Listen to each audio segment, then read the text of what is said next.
Hello दोस्तों, आज का टॉपिक है संस्कृति को परिभाषित करें और इसकी विशेषताओं का वर्णन करें। मनुष्य संस्कृति का निर्माता होता है। मनुष्य के पास से उसकी संस्कृति को हटा दिया जाए तो कुछ शेष रहेगा। वह निश्चित ही मानव नहीं बल्कि एक प्रकार का पशु होगा। प्रायः यह कहा जा सकता है कि संस्कृति ही मानव की वह विशेषता है जो उसे पशुओं से अलग करती है। मनुष्य दो प्रकार के पर्यावरण में रहता है। पहला प्राकृतिक पर्यावरण तथा दूसरा मनुष्यकृत पर्यावरण। आवश्यकताओं की पूर्ति के लिए जो उपाय मनुष्य खोजता है वह आगे आने वाले पीढ़ी को स्वतः हस्तांतरित हो जाता है। E. हॉवेल के अनुसार संस्कृति सीखे हुए व्यवहार प्रतिमानों का संपूर्ण योग है जो किसी समाज के सदस्यों की विशेषताओं को बतलाता है और जो इसलिए प्राणी शास्त्रीय विरासत का परिणाम नहीं होता है। पश्चिमी समाजशास्त्री टाइलर के शब्दों में संस्कृति वह जटिल संपूर्णता है जिसमें ज्ञान, विश्वास, कला, आचरण, कानून, प्रथा तथा अन्य सामर्थ्य एवं आदतें समाज के सदस्य के रूप में व्यक्ति द्वारा अर्जित की जाती है। पिडिंगटन ने संस्कृति को परिभाषित करते हुए लिखा है, संस्कृति उन भौतिक एवं बौद्धिक साधनों या उपकरणों का संपूर्ण योग है जिनके द्वारा मानव अपनी जैविक तथा सामाजिक आवश्यकताओं की संतुष्टि तथा अपने पर्यावरण से अनुकूलन करता है। A. L. क्रोवर के अनुसार संस्कृति मनुष्य की एकमात्र विशेष उपज है और सृष्टि में इसका एक विशेष गुण है।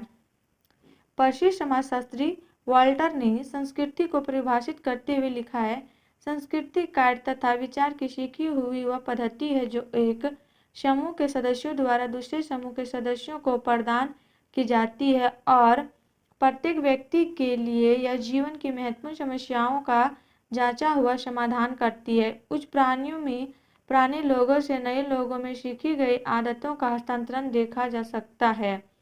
केवल मनुष्य में ऐसे संचरणों का इतना व्यापक महत्व है कि यह उसके जीवन के समायोजन में प्रधान कारक का निर्माण करता है।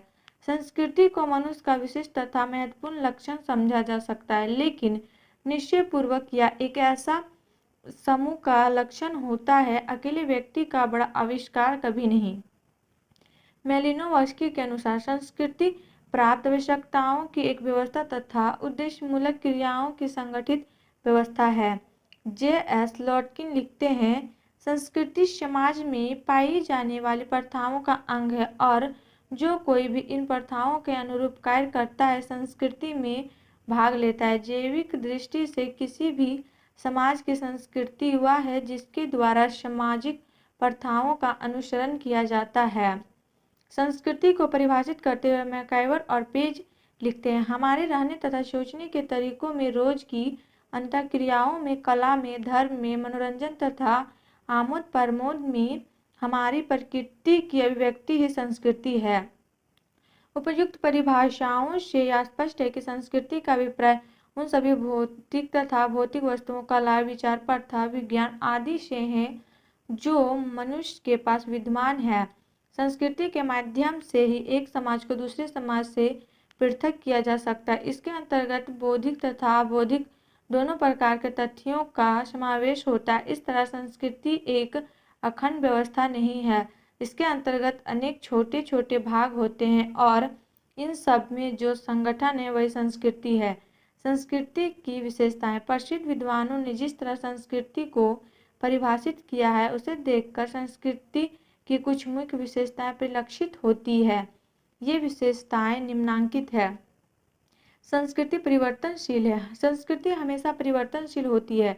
समाज की परिस्थितियां जिस तरह परिवर्तित होती है उसी तरह व्यक्ति की आवश्यकता की पूर्ति में भी बदलाव आता है। किसी समय पत्थर के बने तेज हथियार मनुष्य के लिए तेज हथियार माने जाते थे, पर बाद में लोहा से बना हथियार तेज हथियार माना जाने लगा। इसी तरह पहले खाना बनाने के लिए लकड़ी या कोयला ही सुविधाजनक माना जाता था, लेकिन आज गैस, बिजली, हीटर आदि सुविधाजनक माना जाता है। संस्कृति स्थिर या सीमित नहीं रहती, इसमें हमेशा परिवर्तन होता रहता है।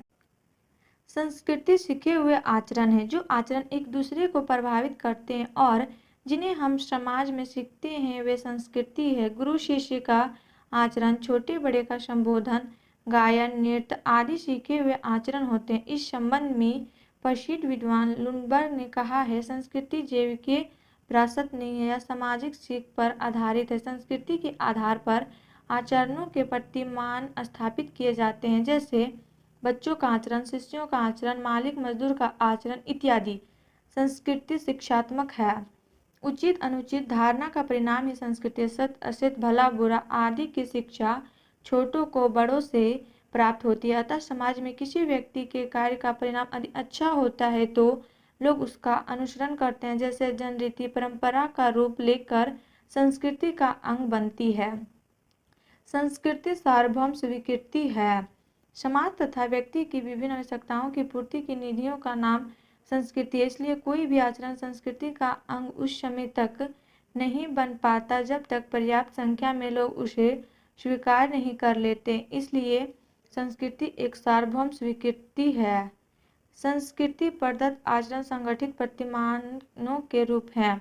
समाज में कोई आचरण स्वीकृत हो जाने पर संस्कृति यह आशा करती है कि सभी व्यक्ति उसी आचरण के अनुसार कार्य करें और उसी आधार पर उस आचरण का नामांकन हो। जैसे कोई व्यक्ति बच्चों जैसा आचरण करता है तो उसे बचकाना आचरण कहा जाता है। किसी भी व्यक्ति के आचरण का स्वयं में कोई अर्थ नहीं होता, इसका महत्व समाज के इन लोगों के सापेक्ष होता है। समाज में कुछ विशेष आचरण पुरुषों तथा स्त्रियों के लिए निर्धारित किए गए हैं। कोई पुरुष स्त्रियां जैसे आचरण करता है तो उसे जानना आचरण तथा इसके विपरीत कोई स्त्री पुरुषों जैसा आचरण करे तो उसे मर्दाना आचरण कहते हैं। इसी तरह संस्कृति से सीखे हुए आचरण संगठित प्रतिमानों के रूप होते हैं।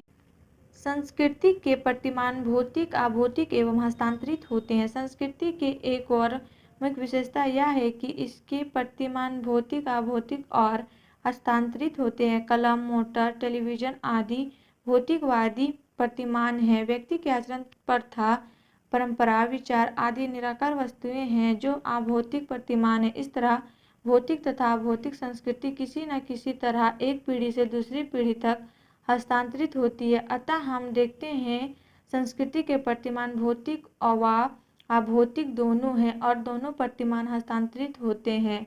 और आप लोग को वीडियो अच्छी लगी तो please like and subscribe my YouTube channel and share जरूर करें।